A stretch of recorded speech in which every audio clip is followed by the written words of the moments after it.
오늘 우리가 마주한 숫자는 단순히 한 기업의 성적표라기보다는 연산의 시대가 어디로 흘러가는지를 보여주는 지표에 가깝습니다. 엔비디아가 발표한 4분기 매출 681억 달러는 시장의 모든 기대를 넘어섰습니다. 하지만 많은 이들이 화려한 숫자에 감탄할 때 정작 우리가 주목해야 할 지점은 숫자가 아닌 그 아래에 흐르는 구조적인 변화일지도 모릅니다. 조금 더 구체적인 장면으로 들어가 보겠습니다. 이번 회계연도 전체 매출은 2,159억 달러에 달합니다. 1년 전과 비교하면 65%가 넘는 급증입니다. 특히 매출의 핵심인 데이터 센터 부문은 4분기에만 623억 달러를 기록하며 성장을 견인했습니다. 흥미로운 점은 엔비디아가 제시한 다음 분기 전망입니다. 시장은 728억 달러 정도를 예상했지만 회사는 780억 달러라는 훨씬 높은 목표를 내놓았습니다. 심지어 이 수치에는 중국 시장에서의 데이터 센터 매출이 거의 포함되지 않았다는 사실이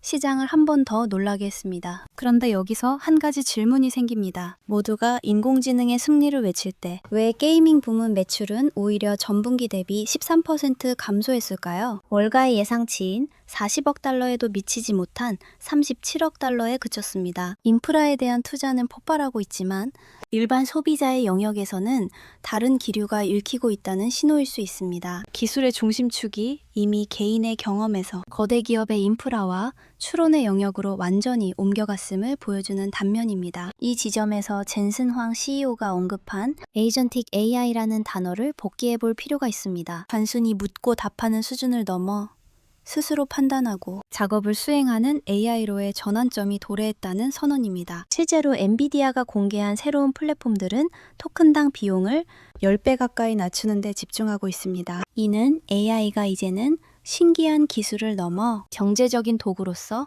모든 산업의 밑바닥에 깔리기 시작했음을 의미합니다. 메타와 같은 거대 기술 기업들이 수백만 개의 칩을 선점하며 단연간의 파트너십을 맺는 이유도 여기에 있을 것입니다. 결국 지금의 기록적인 매출은 단순한 호황의 정점이 아니라 컴퓨팅의 패러다임이 바뀌는 과정에서 나타나는 현상이라고 해석할 여지가 충분합니다. 인프라에 쏟아붓는 수천억 달러의 자본이 실제 산업의 생산성으로 전환되는 속도가 앞으로의 향방을 가를 핵심이 될 것입니다. 과연 이 가속도가 새로운 표준으로 자리 잡을지 아니면 금리와 자본의 논리에 의해 속도 조절에 들어갈지는 여전히 열려있는 문제입니다. 이 거대한 전환의 흐름이 여러분의 투자 기준과 일상에 어떤 영향을 미치고 있는지 그 변화의 궤적을 계속해서 함께 추적해 나가고자 합니다. 이 과정에 함께하고 싶으신 분들은 구독과 좋아요로 그 걸음을 함께 해주시면 감사하겠습니다.